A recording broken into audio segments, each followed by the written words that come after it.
اور دعا کے بیچ میں کبھی بھی آپ نے نیگیٹو ورڈز نہیں یوز کرنے۔ اس کا مطلب یہ ہے کہ میں نے کئی بار لڑکیوں اور لڑکوں کو اس طرح کے الفاظ استعمال کرتے سنا ہے کہ اگر وہ انسان مجھے نہ ملا یا نہ ملی تو میں اس کے بغیر مر جاؤں گا۔ بہت نیگیٹو ہیں، بہت غلط ہیں، اور اللہ تعالیٰ کی بارگاہ میں ایسی دعائیں یا ایسے الفاظ قبول نہیں ہوتے۔ یہ جو عمل میں نے آپ کو بتایا ہے سورہ یاسین کا عمل، یہ آپ نے لازمی کرنا ہے، ساتھ آپ نے استغفار کی کثرت کرنی ہے، اور اس کے علاوہ حضرت موسیٰ کی دعا یہ میں لازمی بتاتی ہوں۔ حضرت موسیٰ کی جو دعا میں اپنی باقی ویڈیوز میں بھی بتاتی رہی ہوں، یہ بھی آپ نے ساتھ پڑھنی ہے۔ حضرت موسیٰ کی یہ دعا چاہے آپ دن میں 3 بار پڑھ لیں، 7 بار پڑھ لیں یا 11 بار پڑھ لیں، یہ دعا آپ نے لازمی ساتھ پڑھنی ہے۔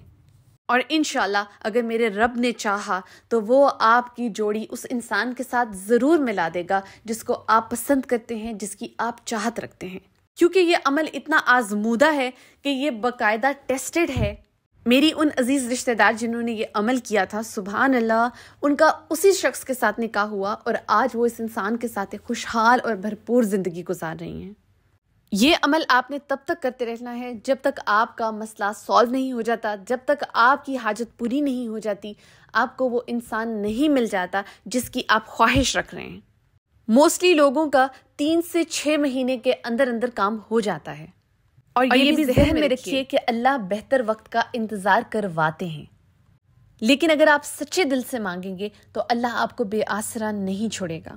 اور دعا کے ایک طریقے میں نے یہ بات بھی بتائی ہے کہ جب آپ اللہ تعالیٰ سے اپنی دعا قبول کروانا چاہتے ہیں اور اپنی حاجت اللہ تعالیٰ کے سامنے رکھتے ہیں، اپنی دعا کرتے ہیں، تو ہمیشہ رو کر گڑ گڑا کر دعا کیا کریں، کیونکہ وہ آنسو جو اس وقت آپ بہاتے ہیں کہ آپ جانتے ہیں کہ وہ نیکیاں ہوتی ہیں جو آپ کے حصے لکھی جا رہی ہوتی ہیں، فرشتے آپ کے وہ آنسو آپ کی نیکیوں کی طرح لکھ رہے ہوتے ہیں۔ یاد رکھیے کہ آپ جب اللہ تعالیٰ سے کسی انسان کو مانگتے ہیں تو اس میں بھی آپ کی نیک نیتی انوالو ہوتی ہے۔ میں ہمیشہ لڑکیوں سے اور باقی لوگوں سے یہی کہتی ہوں کہ اپنے آپ کو حرام ریلیشنز میں انوالو مت کریں۔ لڑکیاں اگر کسی کو پسند کرتی ہیں تو کوشش کریں کہ آپ کا اس شخص کے ساتھ کوئی حرام ریلیشن نہ ہو۔ یہ بلا وجہ موبائل رابطہ، بلا وجہ کے میسیجز ایک دوسرے کو کرنا، ایک دوسرے کو پکچرز بھیجنا، یہ بات جان رکھیے کہ یہ حرام ریلیشن میں آتا ہے۔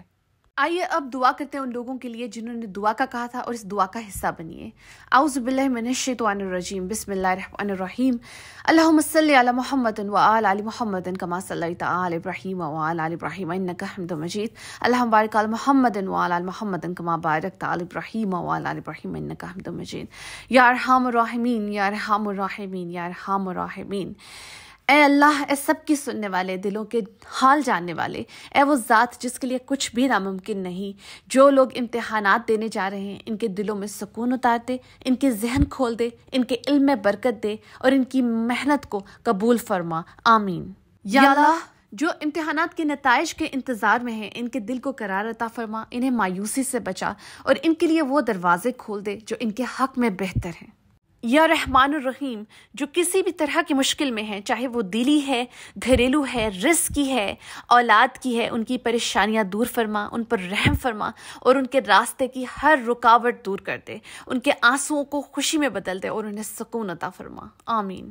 یا رب، ہم گناہگار ہیں، خطا کار ہیں، اور تو غفور الرحیم ہے، تو ستار ہے، تو وہ ہے جو ہمارے حالات کو بہتر جانتا ہے، ہماری مشکلات کو آسان کر دے، ہمارے دلوں کو اپنے ذکر سے بھر دے، اور ہمیں وہ عطا فرما جو ہمارے حق میں بہتر ہو، آمین ثم آمین۔ مجھے امید ہے کہ آپ سب اس دعا کا حصہ بنے ہوں گے، آپ سب نے آمین کہا ہوگا، اور کامنٹ سیکشن میں بھی آمین لکھنا نہ بھولیے گا۔ یہ دعا خاص طور پر ان سٹوڈنٹس کے لیے آج کی گئی ہے جن کے امتحانات شروع ہونے والے ہیں، جن کے رزلٹس آنے والے ہیں، کیونکہ بہت زیادہ مجھے میسیجز ریسیو ہوئے تھے کہ ہمارے لیے اسپیشل دعا کروائیے گا، تو یہ میں نے آپ کے لیے خاص دعا آج کروائی ہے۔ انشاءاللہ اللہ تعالیٰ آپ سب کے راستوں کو آسان کرے گا انشاءاللہ، اور آپ کو کامیابی سے ہمکنار کرے گا۔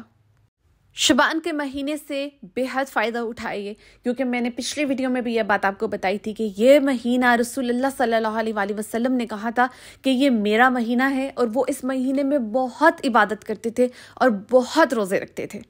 اس لیے آپ سے بھی جتنا ممکن ہو سکے آپ نے عبادت کو نہیں چھوڑنا، لازمی عبادت کرنی ہے، اور آپ نے روزے بھی، نفلی روزے بھی لازمی رکھنے ہیں، کیونکہ اس مہینے میں اللہ تعالیٰ کی بارگاہ میں ہمارے اعمال پیش کیے جاتے ہیں، اور ہماری کوشش ہونی چاہیے کہ ہمارے اعمال جو ہیں وہ صرف اور صرف اللہ تعالیٰ کی عبادت سے، ذکر و اذکار سے بھرے ہوں۔ اس سب کے ساتھ آپ نے لازمی صدقہ و خیرات کرتے رہنا ہے، ایک دوسرے کے لیے بہت ساری دعائیں کرنی ہیں، اور اس ویڈیو کو آپ نے آگے لازمی شیئر کرنا ہے تاکہ وہ لوگ جن لوگوں تک ہمارا پیغام نہیں پہنچ پا رہا ان لوگوں تک بھی پہنچے، اور وہ لوگ جو پسند کی شادی کرنا چاہتے ہیں وہ بھی کر سکیں۔ جزاک اللہ خیر۔